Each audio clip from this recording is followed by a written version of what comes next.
vamos a ver cuál es roca madre, cuál es roca reservorio, cuál es roca almacén, cuál es roca sello, a medida que la vamos estudiando. Bien, ¿y dónde la vamos a encontrar? Porque esa migración termina en un entrampamiento que se llama. ¿Qué es el entrampamiento? Es en el transporte que ha tenido la roca madre por todos estos procesos que hemos dicho de la tectónica de placas, de la deformación y todas estas cuestiones, de algún determinado momento, el lugar por donde venía la roca, imaginémonos una arenisca por donde venía, migrando, se encontró en facie con otra roca que es impermeable. Y se generó un entrampamiento. Se entrampó, no pudo continuar la migración. Eso se llaman entrampamientos estratigráficos. Estratigráfico viene de estratigrafía viene de estratos. El estrato o formación es la unidad que yo les decía que nosotros tomamos para analizar todo este proceso. Por ejemplo, la arenisca es un estrato. Tendrá una determinada superficie en la cual se produjo toda esa sedimentación, un determinado espesor, el espesor me va a indicar el tiempo geológico, y entonces vamos a tener un entrampamiento por estratigrafía. Lo que estamos viendo acá, por ejemplo, en C, lo que estamos viendo acá, esto podría ser un reservorio, esto podría ser una arenisca, que está de alguna manera rodeada de una pelita y que tiene menos porosidad y menos permeabilidad que esta arenisca. Entonces venía migrando en este sentido y quedó entrampada de esta formación. Puede ser que varias, digamos, migraciones se hayan producido, y entonces esto viene a ser un reservorio de un entrampamiento por estratigrafía. Dentro de la parte estratigráfica, lo que llevó a que se entrampara es el cambio de permeabilidad. Otro tipo de entrampamientos se llaman estructurales, que son estos. ¿Y qué aparece acá? La falla. ¿Qué tipo de falla es esta? Siempre lo mismo. ¿Dónde está el techo? Siempre el techo está hacia arriba del plano de falla, lo que está en este caso hacia la derecha es el techo, ¿sí? Y lo que está a la izquierda es el piso. ¿Ok? Pregunta, ¿cómo pondrían los vectores en esta falla ustedes? Los vectores de desplazamiento. ¿Esto que es una falla de tracción o una falla de compresión? ¿El techo bajó o subió?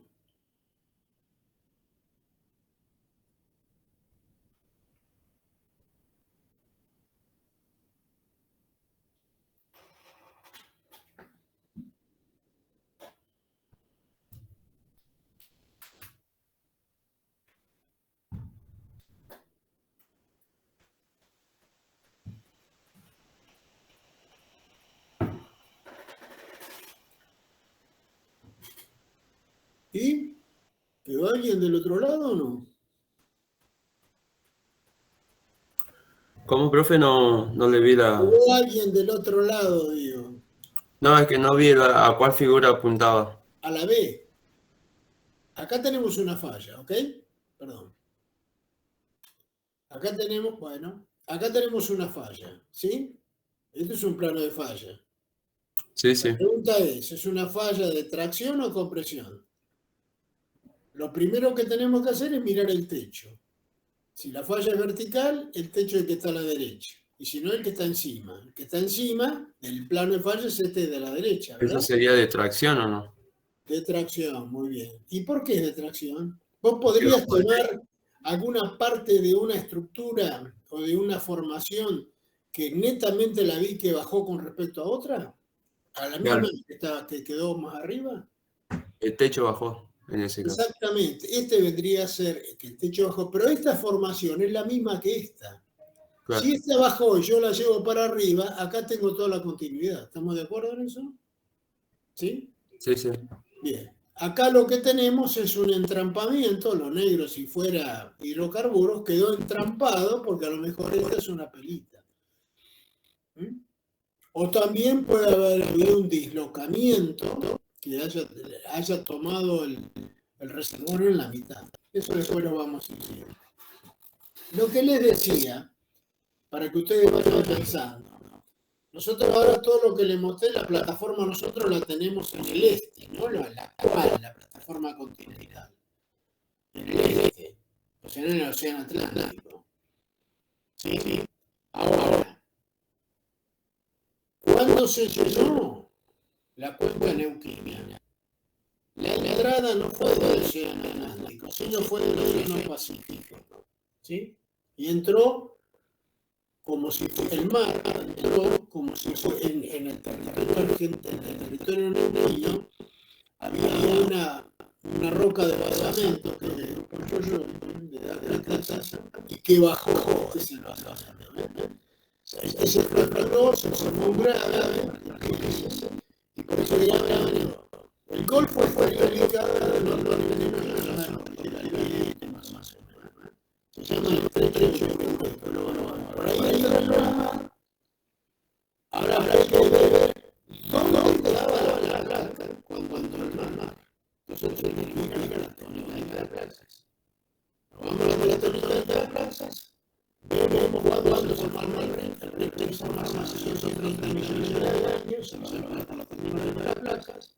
Y luego comienza la placa sudamericana de glaciación y bajar los 14.000 kilómetros. Estos 14.000 kilómetros que viajando por cosas dentro de la cuenca neuquina. Entonces hay que relacionar el cuadro estático generalizado mundial que sirve para las tectónicas de las placas por el cuadro estratigráfico de la provincia de Neuquén. Y vamos a ver dónde entra, que no, evidentemente, dónde entra dentro del cuadro cronoestratigráfico generalizado mundial. Eso es lo que vamos a hacer la semana que viene. O sea, estamos viendo generalidades. La semana que viene ya les voy a empezar a explicar la cuenca hidrocarburífera neuquina.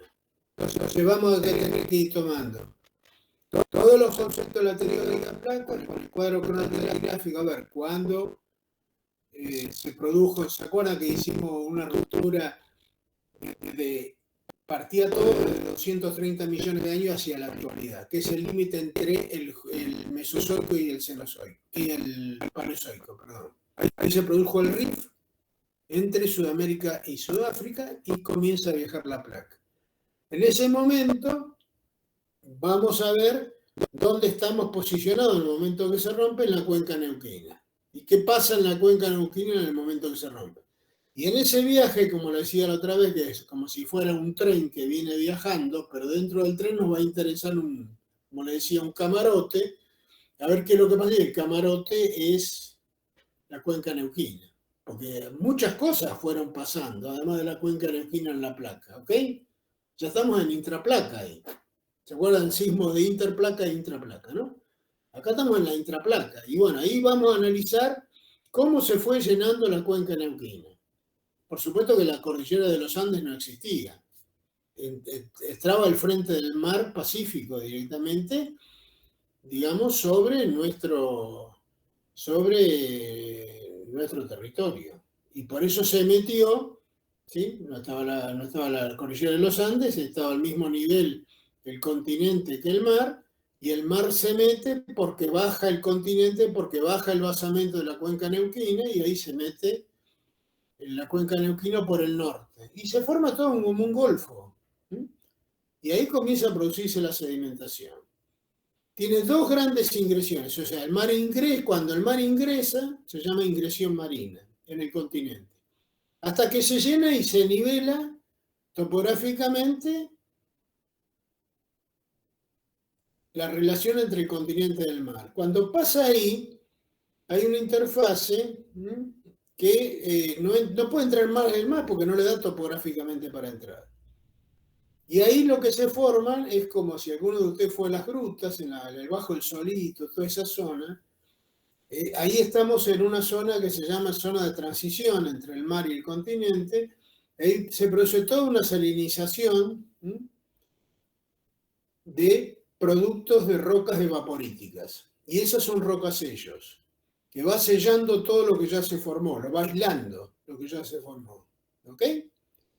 Luego, ¿qué pasa? La tectónica de placas nuevamente vuelve a producir grandes fallamientos, vuelve a bajar todo el basamento más todo lo ya sedimentario y vuelve, como se produjo otro grave nuevo, vuelve a entrar nuevamente y se produce la segunda gran ingresión del Pacífico en la cuenca neuquina.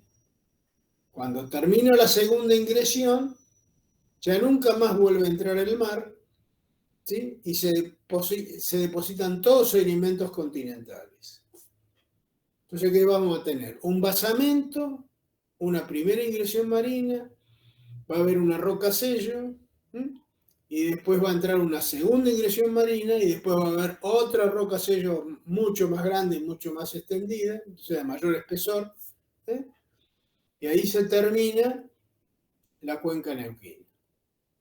Cuando se termina ya de sedimentar toda la cuenca neuquina, por una cuestión de retroarco que se llama, que después se los voy a explicar, viene una gran efusión volcánica, que son del terciario, y se derrama sobre todo ya las cuencas, no solamente sobre la cuenca, sino sobre todo el territorio neuquino, esas rocas efusivas del terciario superior. Entonces, ¿qué es lo que vamos a hacer? Primero tener en claro qué es lo que pasó. Basamento y dos ingresiones marinas, y arriba del todo se produjo una gran efusión volcánica muy grande, que llega hasta el día de hoy. Copahue, Cabiahue sigue siendo un relicto de aquellas grandes efusiones volcánicas, y se derrama sobre todo la cuenca neuquina. Cuenca neuquina sedimentaria que es mayor que en superficie que la cuenca hidrocarburífera, que también es parte de esa gran cuenca neuquina. Lo que le decía, no todas las cuencas sedimentarias son cuencas hidrocarburíferas. Son cuencas sedimentarias que tienen hidrocarburíferos. Como le decía, también pueden tener cuencas sedimentarias que tienen reservas mineralógicas de yacimientos minerales. En realidad son todos procesos que se producen de la siguiente manera, que tienen cosas que al hombre le interesan, los minerales y los hidrocarburos, y por eso los estudiamos de manera diferente, porque tienen génesis diferentes. Bueno, ¿qué es lo que tenemos acá? En general, es lo que le decía, ¿ven? Esta es en general, el hidrocarburo va por un medio poroso y permeable, como podría ser todo esto, podría ser una arenisca. Y que va circulando entre otras rocas que son impermeables. Estas son las rocas sello que se llaman. Esta es la roca, que puede ser una roca reservorio o una roca madre. Pregunta, ¿por qué esta distribución agua, petróleo, gas?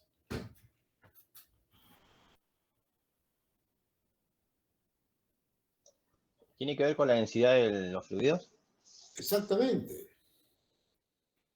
El petróleo está directamente vinculado con el gas, ¿no? Naturalmente. De acuerdo a esa gasificación del petróleo, está muy vinculado a su vez con ese calor que proviene de lo que yo les decía, de las actividades volcánicas. Y si tenemos esa ventana entre 60 y 120 grados, no altera el gas y lo gasifica y genera un muy buen gas. O sea, contribuye a que el reservorio de gas sea mejor en cuanto a calidad y menos impureza. Lo mismo con el petróleo, ¿sí? Ahora, tenemos petróleo y gas o hidrocarburos. ¿Y esa qué agua es? Esa es agua de formación, profe, está sobresalinizada. Ah, muy bien. ¿Y de dónde salió esa salinización? Producto de los...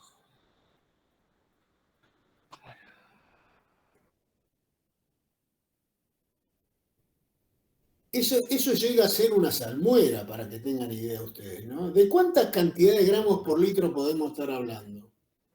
A ver, No. química. No, es bastante. Número. Está sobresaturada la solución. Ya prácticamente un soluto precipitando en ese solvente, que es el agua, ¿no? Claro.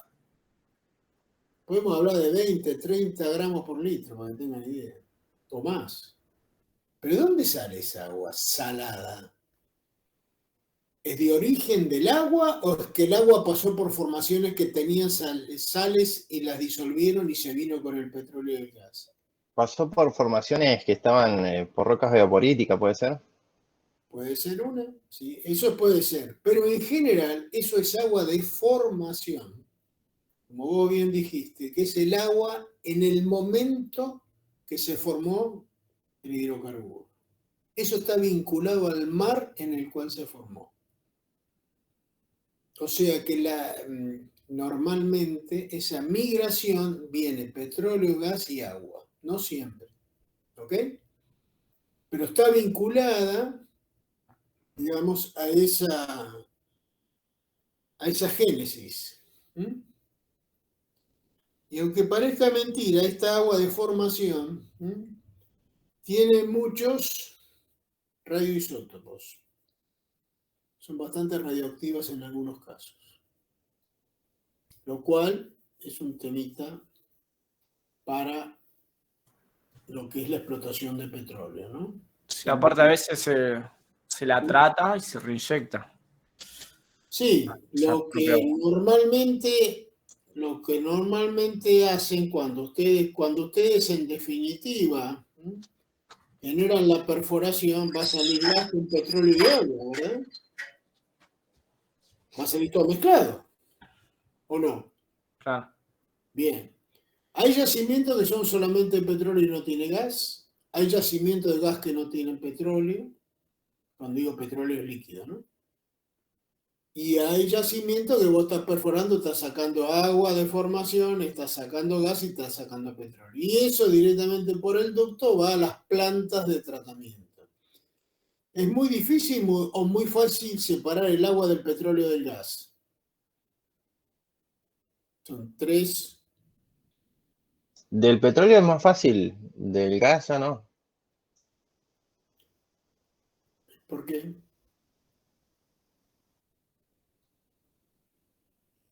En un separador trifásico lo separás fácilmente al agua, al petróleo y al gas.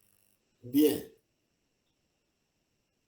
O sea que en las plantas de tratamiento, cosa que ustedes van a ver, ¿sí?, en otras materias, y que el compañero de ustedes se lo está comentando, porque ya lo vio, ¿no? En otras materias, porque así no se asustan tus compañeros. Sí, No, solo de oído nada más. ¿de oído? ¿O Sí. de estudiar? No, de meterme en los temas de Bueno, petróleo. eso es bueno, ¿ven? Para comentarlo entre tus compañeros, ¿eh? Que es lo que yo les digo. Cuando empiezan esas cosas que a uno dice, ¿por qué es esto? Y investiguenla. Y van a ver que investigando, ustedes mismos van a ir, ¿cómo les puedo decir? No modificando, sino perfeccionando su propio proyecto de investigación. ¿Ok? Y otra cosa muy importante, van a saber buscar cada vez mejor en los buscadores. Y se van a dar cuenta, al principio no, pero después enseguida sí, cuáles son las páginas que están consultando, si tienen buen nivel académico o no. Uno se da cuenta enseguida. ¿Sí? En Google hay de todo. Bien. Entonces, ¿qué decimos con esto? Nos podemos encontrar con este nivel. Esto es lo que se llama explotaciones en anticlinales. Estas fueron las primeras, allá por el año 1920, 1930.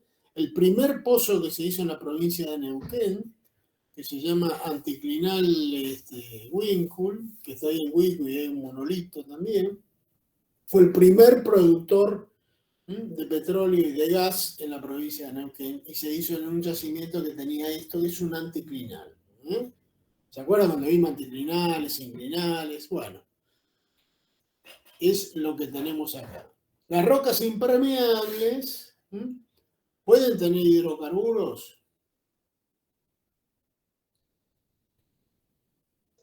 La lutita No. sí.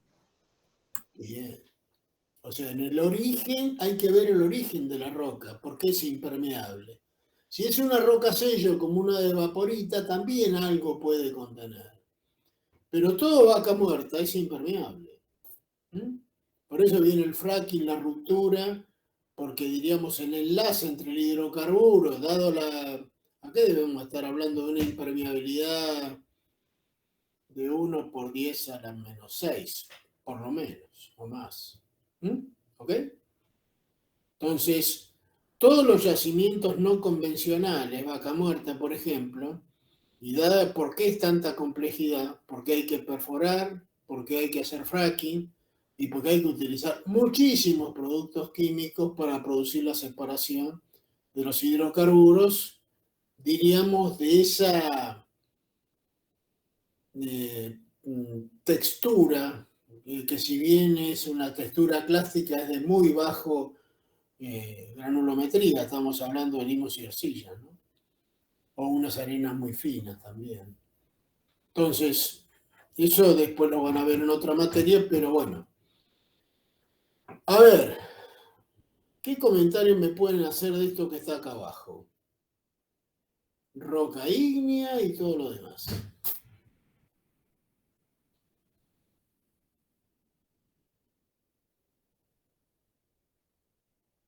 Es un anticlinal, ¿verdad? También, ¿sí? Pero la roca ígnea es el núcleo y la roca más vieja o más nueva del anticlinal. Es más vieja, profe. La más vieja. Muy bien. La roca ígnea fue deformada de esa manera, o la roca ígnea es una roca que ante un esfuerzo se comporta más como una roca frágil que como una roca dúctil.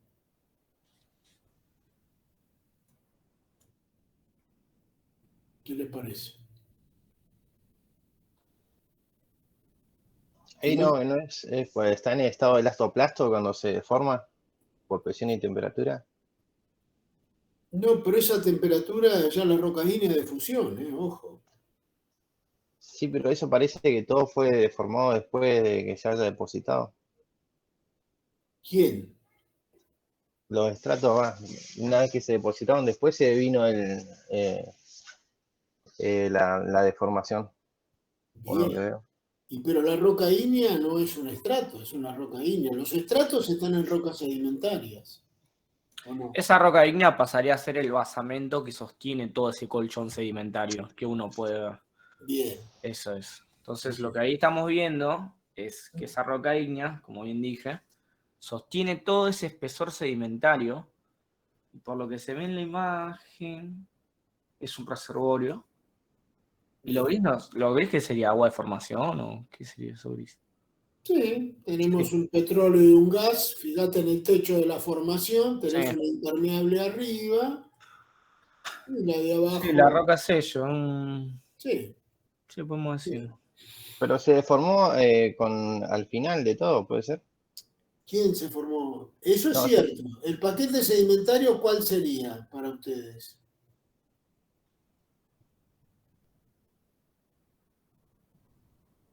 ¿El qué, profe? Repite, el último. ¿Las rocas sedimentarias cuál serían para ustedes?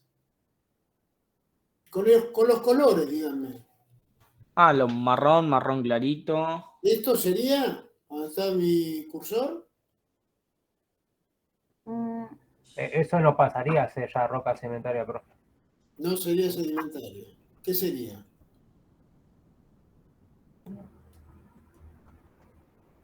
O sí, o sí. No sé, estoy preguntando. Son asociaciones. ¿Qué podría ser? Te digo ahora, no es sedimentaria. ¿Qué podría ser? Podría. metamórfica. Muy bien, Sí, metamórfica. metamórfica. Perfecto, perfecto. Pero esa roca metamórfica se formó a partir de qué? De alguna preexistente. Si no, no tenéis roca metamórfica. ¿Ok?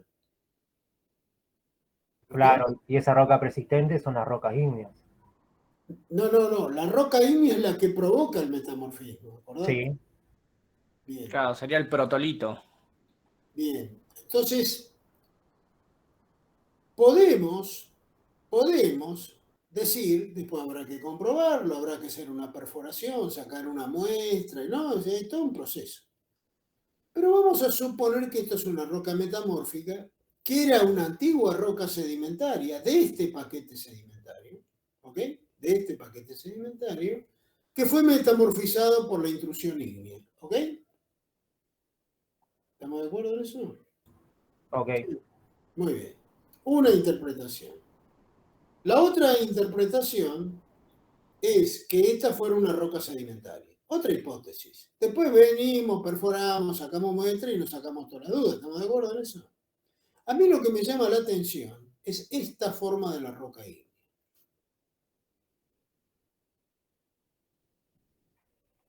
O sea, preguntarme si todas estas rocas sedimentarias estaban depositadas horizontalmente, ¿sí? Y la intrusión de la roca ígnea fue la que provocó la deformación. O sea, el esfuerzo vino de la roca ígnea, o sea, de su núcleo. Pero ese núcleo, ¿sí? ¿Es más joven o más nuevo? En un ambiente sedimentario, esto tendría, si todo fuera sedimentario, esta roca ígnea fuera sedimentaria, la roca más, si todo esto fuera sedimentario, la roca esta ígnea, ¿verdad? Que fuera sedimentaria, sería el núcleo, sería la más vieja, ¿ok? ¿Estamos de acuerdo en eso? Sí, Sí, profe. Ahora, si yo le digo que la roca ígnea intruyó a la roca sedimentaria que antiguamente estaba horizontal, pero eso se lo digo yo porque lo sé, porque acá, o sea, que fue la causa de la deformación, esto es lo que se llaman los stock, que después cuando vayan a ver nuevamente plutones en rocas ígneas, lo van a estudiar. ¿Se acuerdan que yo le dije que en las rocas ígneas había que hacer la clasificación? Que es la roca que compone esa roca ígnea, que puede ser cualquiera, ¿sí? Es una cosa. Ahora, la estructura en el campo, que eran los plutones, que eran tabulares, concordantes, discordantes, stock, batolito, aquí, dada la, diríamos, la forma que tiene esta intrusión, daría la idea que esta roca ígnea ha intruido a un paquete sedimentario horizontal y fue la causa que produjo la deformación, que muchas veces se da. Entonces, ¿esa roca ígnea es más nueva o más vieja que estas rocas? más nueva vendría a ser. Bien, exactamente. ¿Mm? Profe, y eso lo determinamos por la forma que tiene la roca ígnea, ¿no? Ya que no se Las puede... formas y luego lo que tenés que hacer es radimetría. O sea, haces perforaciones, sacás muestras y determinás la edad de las rocas. Profe, aunque esté en mayor profundidad, igual es más nueva. Sí, claro. Esas rocas ígneas, acordate que vienen como fusión de rocas preexistentes. Claro, ahí está, ahí viene, perfecto. ¿Te das cuenta? Bien, ¿qué les quiero decir con esto? Que cuando uno tiene una interpretación, tiene que empezar a investigar y puede empezar con una hipótesis y terminar con otras, porque falta datos y siguen, y en definitiva las únicas maneras, o sea, esto lo vamos, estas geoformas y todo lo vamos a sacar por sísmica, ¿ok? Ahora, la sísmica no te va a decir que esto es una roca ígnea y esto es una roca... No, la sísmica te va a dar de contactos y en velocidad de propagación de la onda y del sismo, es decir, el pequeño sismo que genera digamos, cuando vos haces sísmica, ¿sí? Hoy en día se hace por plató, o sea que es muy similar, genera un pequeño sismo. Ese comportamiento eléctrico de la onda a vos te va a dar densidad, viscosidad y otras cosas más, y te va a dar estructura de la roca y todo. Pero te va a decir, creo que es sedimentaria, además por la geoforma, Pero la única manera de comprobarlo es meter una perforación acá arriba, perforar, sacar testigo, saca corona, ¿verdad? Y sacar las muestras y mandar al laboratorio. Lo que sí tenés que pensar que si vos estás trabajando en una zona de yacimiento, vos tenés muchos pozos. Entonces vas haciendo correlación entre pozos, ¿ok? Y ya vas teniendo más datos. Por eso están las zonas de áreas de riesgo. Vieron que cuando se contrata áreas de contrato de concesión de petróleo, llámese hidrocarburos, ¿sí? Siempre hay áreas de riesgo en distintos niveles, menor riesgo y áreas ya explotadas. ¿Por qué son las áreas explotadas que son las más caras para comprar? Y porque ya tenés muchísimos más datos. Las otras tenés que explorar mucho, porque tenés pocos datos. Esas son las zonas de riesgo. Por eso cuando salen a licitación las zonas de riesgo tienen menor valor, se paga menor, digamos, canon que en otras. Bueno, y aquí lo que estamos teniendo, fíjense ustedes, otro perfil. Acá tenemos una arenisca. Bueno, esto es con agua, es el agua de formación, que acá se separó. Acá venía el agua de formación con petróleo y arriba tenés gas solamente, ¿no? En un ambiente tenés impermeable. Acá arriba en el techo se genera el gas, que es lo mismo que esto. Es en distribuciones típicas. Bueno, esto lo del domo salino es interesante. Les digo por qué. Porque puede ser, el domo salino, a ver cómo se los puedo explicar. Acá tenemos otro domo salino. Imagínense ustedes que todo esto está horizontal, en el E. ¿Me van siguiendo acá? Imagínense que todo esto está horizontal. ¿Quién produjo la deformación? ¿El domo es anterior o posterior a estas formaciones? Tiene pinta de ser posterior. Posterior. Domo salino. Eso es una roca de sello. La sal es muy hidratante, ¿verdad? Cuando esa sal toma contacto con algún acuífero confinado, porque tiene mucha presión y mucho caudal, se hidrata de tal manera que producen tensiones de cizalla del orden de 300 a 400 kilos por centímetro cuadrado. Y al hidratarse se transforma en una especie de hongo.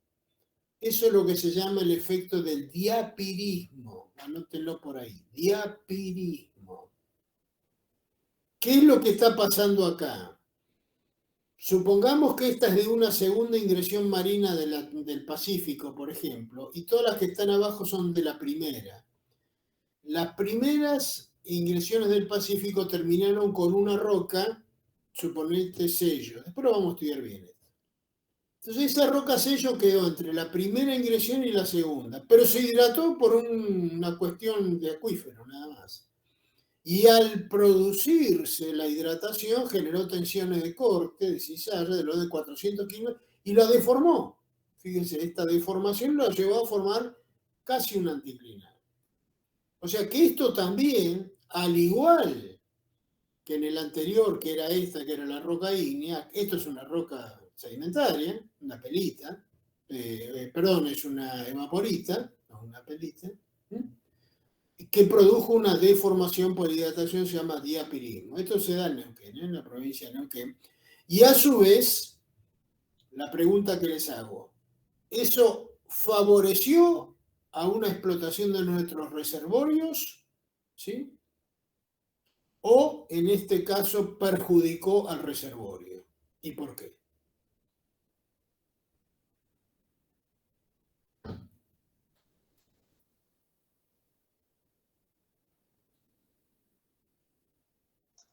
Para mí lo perjudicó porque hay que hacer dos perforaciones si uno quisiera sacar el mismo.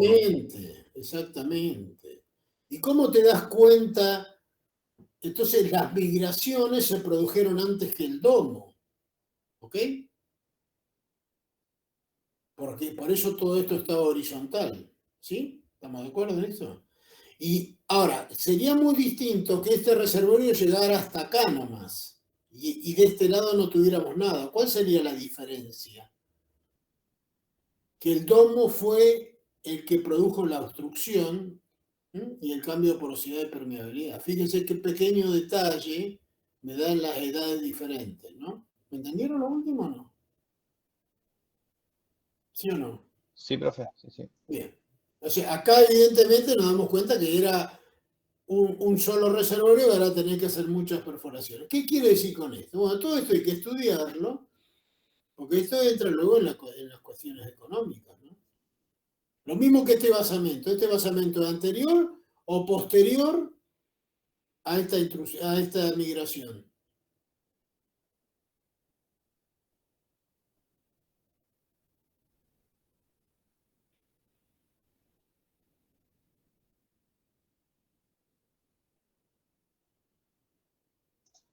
Posterior. Posterior. Muy bien. ¿Por qué nos damos cuenta? Porque no fue la causa del entrampamiento. Digamos, la migración ya estaba, ¿sí? Y acá lo que hizo este basamento, que es más nuevo que estas migraciones, es producir, por ejemplo, de esto nos pasa bastante. Lo que pasa es que el tema que tiene que tener cuidado cuando utilizamos el término basamento, ¿no? Porque basamento normalmente se utiliza como el punto de arranque de las rocas ígneas más viejas, ¿eh? ¿Ok? Y los basamentos son las edades en las cuales a partir de ahí se comienza el desarrollo de toda la cuenca, y acá no. Esto es en realidad, son stock. Después cuando estudien plutones, acuérdense todo lo que es stock, lopolito, lacolito, que son cosas muy nuevas en cuanto a la relación con el petróleo, ¿no? ¿Qué es lo que estamos poniendo acá? Tiempo geológico. Hay que empezar a estudiar otra vez tiempo geológico, ¿eh? Todas estas cositas para ir viéndolas. Bueno, acá tenemos un domo, ¿ves? ¿Te das cuenta? Es un domo salino. Tenés caliza, bueno, tenés, ¿no? Cómo va perforando los yacimientos de gas. Y esto no sé qué será. Yacimiento de petróleo. Y debajo que yacimiento de petróleo. Sí, diferentes tipos de petróleo. Se va a hacer toda la sísmica y va ubicando las perforaciones que funcionan siendo las distintas perforaciones en las casas. Bueno, acá tienen una pequeña descripción de cómo son toda la claridad, ¿no? Bien. Esto es lo que le decía a la clase otra vez, es que en realidad la estructura geológica existe para que esta perforación nosotros la hagamos en tierra, en el mar. Acá el mar está el mar o está el océano, ¿no? La estructura geológica y la plataforma continental, todo así. La plataforma continental es una réplica de la plataforma continental. Sí, eso es la estructura continental. Bueno, acá ¿qué tenemos? Acá tenemos un ejemplo que se le puede presentar, ¿no?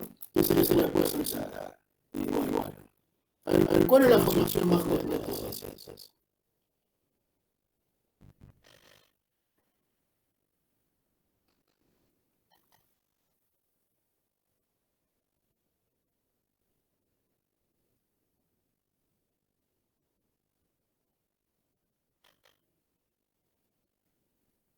No escucho. ¿Cuál es la formación más joven?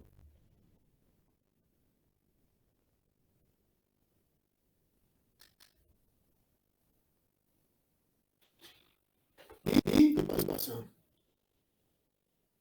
¿Qué es esto?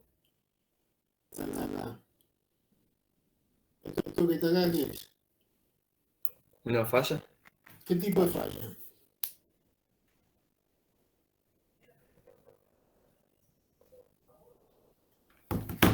¿De tracción? De tracción, muy bien. ¿Puedo medir el desplazamiento neto en esta falla? ¡Wow! ¿Qué era el desplazamiento neto? ¿Se acuerdan? ¿Se acuerdan que hablábamos cuando se movían las fallas, que hablábamos del concepto del desplazamiento y concepto de rechazo? El neto no era cuando se desplazaba tanto, digamos, vertical como en la diagonal, ¿sería el neto? Sí, bueno, y acá lo que guarda es que esto es un perfil, ¿eh? Claro. Bien. ¿Lo puedo determinar el desplazamiento neto? ¿Sí o no? ¿Vos tenés dos puntos que eran el mismo punto antes? ¿Lo podés determinar acá, mirando esta falla? ¿Sí o no? Sí. Bien. ¿Sería este punto? Perdón. ¿Sería este punto y este punto? Claro. Bien. ¿Qué desplazamiento es? ¿De inclinación o de rumbo? De inclinación. Muy bien. ¿El desplazamiento de rumbo lo puedo determinar? Ahí no. ¿Por qué? ¿El de rumbo se vería de arriba o no? Exactamente. Pero de acá, ¿cómo lo veo? No lo veo. Claro, no se puede ver. Pero faltaría el norte, ubicar el norte. Pero el norte lo vas a hacer en el plano horizontal. ¿Ok? Y acá te viene un perfil. El perfil Claro. está en un plano vertical perpendicular al horizontal. Por eso te aparece el perfil. ¿Sí? La línea del rumbo, ¿la puedo ver manifestada acá? ¿Sí o no? ¿Eh? No. La línea del rumbo. Ah, de rumbo. La línea del Sí, rumbo. sí, eso Para que sería. no se equivoquen. ¿La veo manifestada acá o no? Primero, Veo un punto nada más. muy bien, exactamente. Pero es una manera que ya me doy cuenta que se están ubicando. Eso es lo más importante. Vos la línea del rumbo acá no la ves, pero sí ves, ¿qué estás viendo vos? Que sobre este plano vertical perpendicular al rumbo de la falla, en realidad la línea está interceptando un plano, que es el tuyo, que es este punto. Entonces la ves la manifestación sobre un punto, pero con un punto no puedo determinar el rumbo. ¿Ok? Claro. Bien. Es para que se estén ubicando. Cámara magmática, fuente de calor 500-600 grados. ¿Altera el gas o altera el hidrocarburo?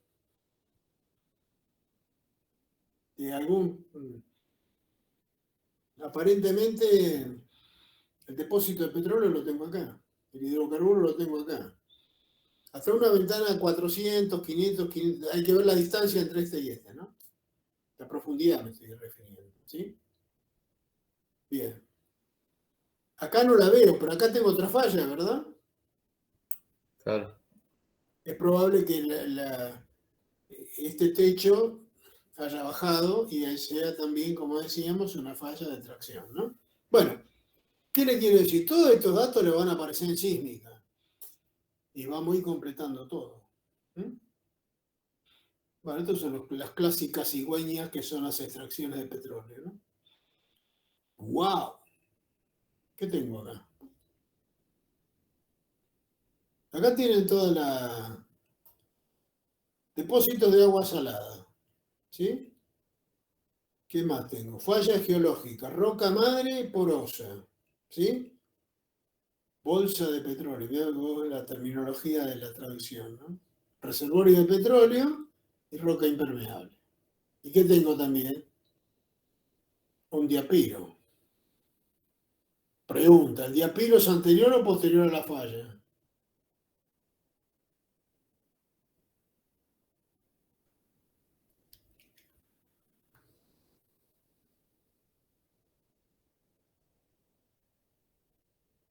Anterior. No sé. Ahí lo que tienen que empezar a ver es lo siguiente. Esto es bastante complejo e interesante. ¿Qué tenés? Vos tenés fallas acá, ¿verdad? ¿Sí? Ahora, la estructura de anticlinal y sinclinal y del petróleo está fallada. ¿Estamos de acuerdo en eso? ¿Sí? Entonces, vas a tener que tomar la formación más vieja y fijarte qué edad tiene. Y la formación más nueva y qué edad tiene geológica. La falla, como pasa todo, ¿es más nueva o más vieja que las formaciones? Más nueva No, que las formaciones. más nuevos. Bien, perfecto. ¿Y qué pasa si esa falla en vez de llegar hasta acá arriba, llegar hasta acá? ¿Cambia la edad de la falla o no? Sí, sí, sí. Exactamente. Muy bien. Bueno, sobre todo eso vamos a trabajar. Entonces, lo que hay que ver acá, que es interesante, ¿sí? Que estas fallas alteró a esta estructura. Pero el diapiro, a su vez, el diapiro, habría que analizarlo después, más con detenimiento, este tipo de deformación. si no aumentó la deformación localmente acá. ¿Ok? Porque este diapiro evidentemente deformó mucho esta formación, pero esta formación también fueron falladas acá.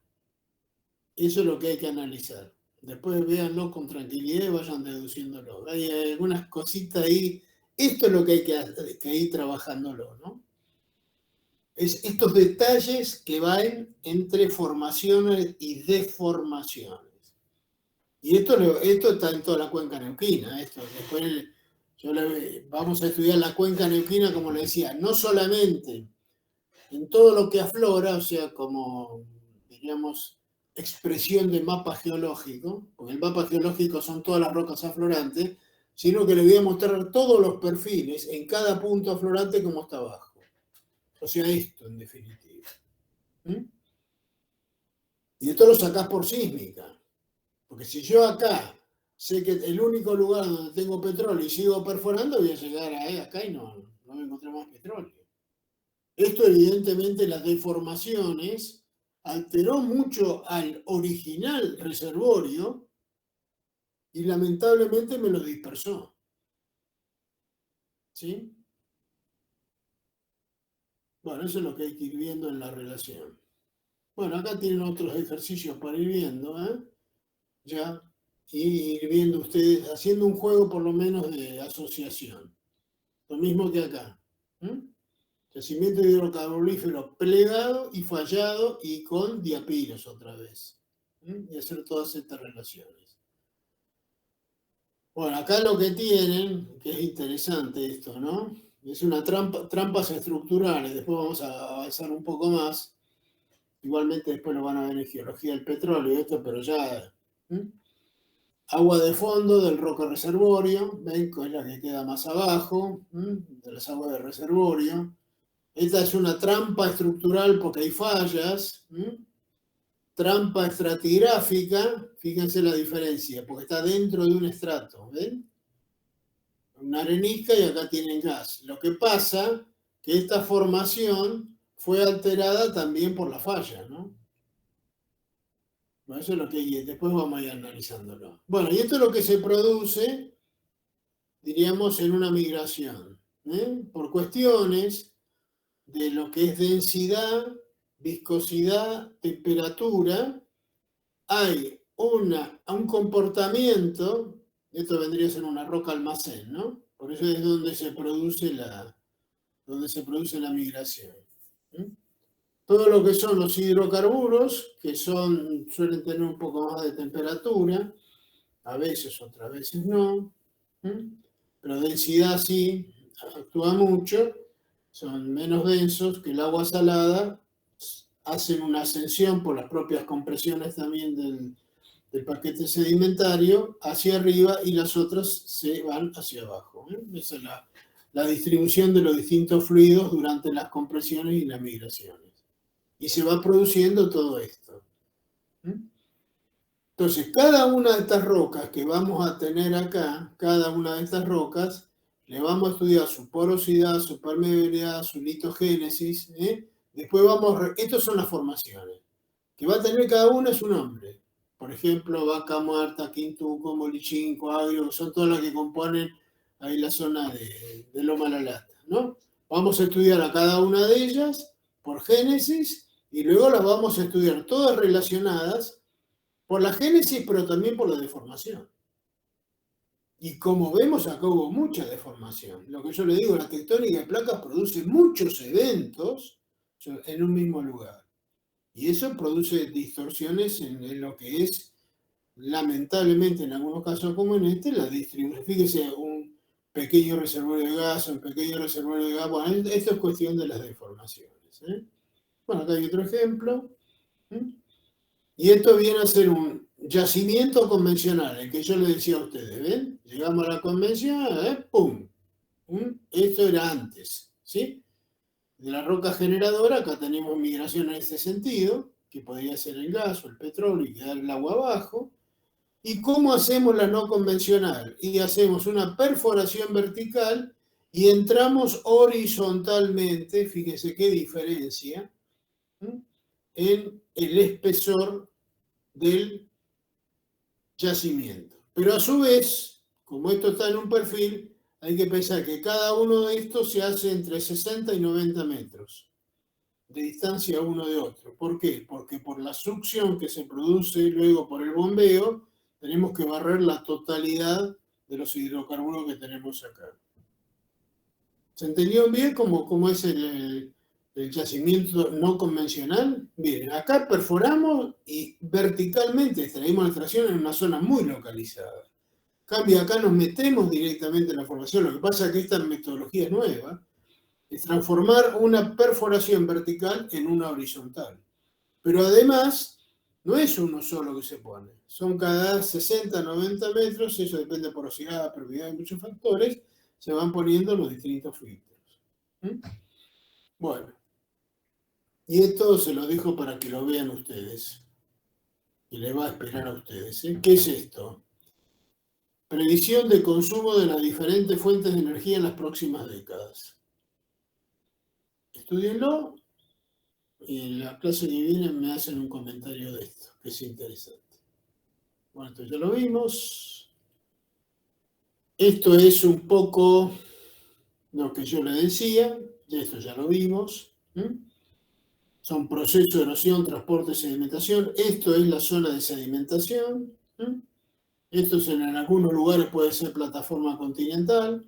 Acá lo que pasa es que si fuera así, esta plataforma continental, si acá tenemos la solución de la placa, que es lo que pasa en Chile, se toma la totalidad y todo esto desaparece, digamos, en un cono hacia adentro por la propia placa, o sea que no van a tener, como no tiene Chile, plataforma continental. En el caso nuestro, sí tenemos la plataforma continental. Esta es la plataforma continental, este es el talud continental, y acá tenemos las fosas más profundas. Esto se llama, toda esta zona de sedimentación se llama geosinclinal. Acá hay todas depositaciones marinas, acá también. ¿Sí? Y acá, donde está el talud, ¿por qué se produce el talud? Porque hay un asentamiento diferencial permanente debido a que la corteza oceánica está chocando con la corteza continental, produce sismicidad y esa sismicidad produce el arrastre de todo este material sedimentario formando lo que se llama el talud continental. Esto va a seguir compresionándose. Acá hay sedimentos que se están transformando en rocas sedimentarias. Si a eso aumenta, se transforma lo que yo hoy les decía en una montaña. Estas montañas que están acá son el resultado de estas rocas que están acá. Razón por la cual el día de mañana estas rocas que van a aparecer en un área continental, como hoy en día aparecen en un área continental nuestra en Zapala, en Nocopué, aparecen las rocas marinas. Por eso tenemos rocas marinas dentro de áreas continentales. Y esto es lo que les decía hoy, ¿bien? El petróleo en estas zonas, solamente lo tenemos reservado en esta zona. Esto sería Sudamérica y ven que Sudáfrica es lo mismo. Este corte los vimos hoy. Esto es dorsal oceánica, fondos oceánicos y esto que es las plataformas continentales son las productoras de nuevos yacimientos de petróleo. Acá tenemos la imagen que ya la habíamos visto y acá para ustedes reservas de las actuales petróleos en el mundo, reservas de petróleo y gas en el mundo, y acá tenemos, para que la vayan viendo, todas nuestras cuencas hidrocarburíferas del país. Solamente las que están en rosa están en producción. Las demás, en general, ni la exploración se ha hecho todavía. Así que hay mucho para estudiar, tiene mucho campo para seguir estudiando. Ya lo vimos, y esta es la plataforma continental. Todo esto. Esta es plataforma continental, este es el talud que se ve muy, como le digo, demasiado por pendiente, es una cuestión de imagen, nada más. Esto tiene 30 grados, acá parece que tuviera 90. ¿Sí? Acá es donde se está produciendo todo ese proceso de las rocas madres, y acá ya en las fosas abisales ya vamos mucho a las grandes fosas, ya más 4.000, 3.000 metros de profundidad, y acá hay poco sedimento y mucha actividad volcánica, porque acá lo que está aflorando es la corteza oceánica. Bien. ¿Nos vemos la semana que viene? Ok, Dale, listo. profe. Nos vemos, profe. Dale, Más o profe. menos, ¿hay una idea más o menos cómo es? Sí, sí. Igualmente ahora lo tienen todo para estudiar ustedes, ¿eh? ¿Ok? Ok, Chao, que lo pasen lindo esta semana. igualmente. Chao, chao.